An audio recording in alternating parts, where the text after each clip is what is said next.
जो लखनऊ वाला इंसिडेंट हुआ, इसमें मैंने कुछ बोला क्यों नहीं, एक्शन क्यों नहीं लिया, थप्पड़ क्यों नहीं मारा। और कुछ लोग मुझे ही गलत समझ रहे हैं, कुछ मीम्स पे लिख रहे हैं कि ये तो हंस रही थी, मजे ले रही थी। कि पब्लिक में कोई मुझे ऐसे टच करके जाएगा, उसमें मुझे खुशी होगी, मुझे मजे आएंगे। सारी बात ये थी कि जब इनका सॉन्ग के लिए मेरे पास कॉल आया तो मैंने सारी चीजें क्लियर कर ली थी कि इसमें ऐसा वैसा कॉस्ट्यूम तो नहीं है, कोई डबल मीनिंग लाइन तो नहीं है, और इसमें ऐसा वैसा सीन तो नहीं है। और मैं शूट पर गई, शूट पे सब कुछ नॉर्मल था, मुझे कोई प्रॉब्लम नहीं हुई। जब इन्होंने मुझे लखनऊ के इवेंट के लिए बोला तो मैंने हाँ बोल दिया, क्योंकि मुझे शूट पर भी कोई प्रॉब्लम नहीं हुई थी। और जब मैं लखनऊ में गई, मैं स्टेज पर थी, मैं पब्लिक से बात करी थी, पवन सिंह जी ने मुझे बोला कि इधर कुछ लगा हुआ है। उससे थोड़ी देर पहले ही मेरी ड्रेस वो न्यू थी, साड़ी में नीचे टैग लगा रह गया था। तो मेरे दिमाग में आया कि शायद ब्लाउज का भी टैग लटक रहा होगा। मैं हंसकर उस चीज को दबा रही थी कि अगर मेरा टैग लगा भी है तो वो चीज जिस टाइम मैं पब्लिक से माइक में बात कर रही हूँ उस टाइम ना बोल के साइड में भी बोली जा सकती है, इसलिए मैं उस चीज को उस टाइम पे दबा रही थी। मैंने हंस के टाला, अवॉइड किया और फिर दोबारा बात करने लगी। वो बोले नहीं कुछ लगा है, नहीं कुछ लगा है। तो मैंने कहा नहीं लगा, वो बोले लगा हुआ है। तो मुझे लगा कि शायद ये तो मेरे को लग रहा था कि कुछ लगा है इसलिए ये बोल रहे हैं। और पर फिर भी मैंने हंस के वहां पे टाला, पब्लिक से अपनी बात कंप्लीट की।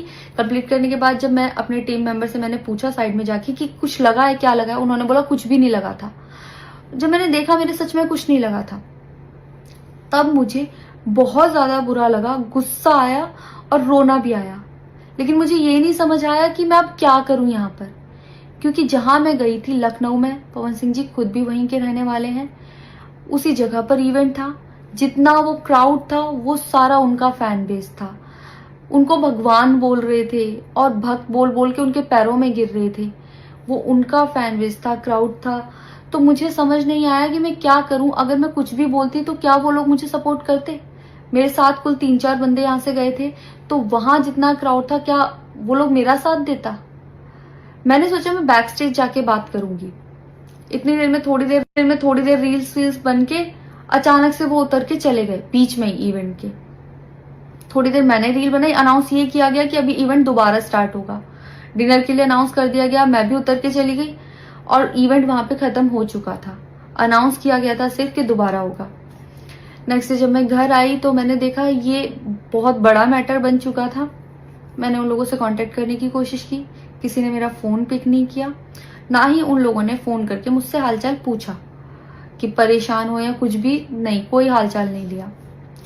मैं पोस्ट करना चाहती थी, जो लोग लिख रहे थे कि मजे आए या हंस रही है, मैं रिप्लाई में पोस्ट करना चाहती थी। मेरे को किसी का कॉल आया था कि पवन सिंह की पीआर टीम बहुत स्ट्रांग है और कुछ भी ऐसा वैसा मत लिखना और ना पोस्ट करना, क्योंकि वो लोग अगर कुछ लिखेंगे ना बहुत कुछ उल्टा लिख देंगे तुम्हारे लिए और बहुत कुछ कहेंगे और बहुत बड़ा मैटर बन जाएगा। अभी जितना परेशान हो उससे ज्यादा परेशान हो जाओगी, तो छोड़ो।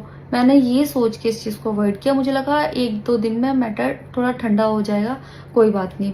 मैंने कहा पर्सनली कभी बात करूंगी इस बारे में इनसे।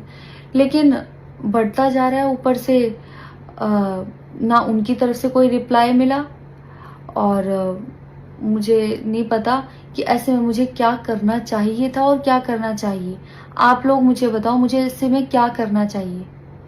मैं बिल्कुल भी सपोर्ट नहीं करती कि हाँ ये चीज नॉर्मल है या इसको नॉर्मल समझूं। किसी भी लड़की को उसके बिना परमिशन के टच करना ही पहली बात बहुत गलत है, और फिर इस तरीके से टच करना तो हद से ज्यादा गलत है। यही सेम चीज अगर हरियाणा में हुई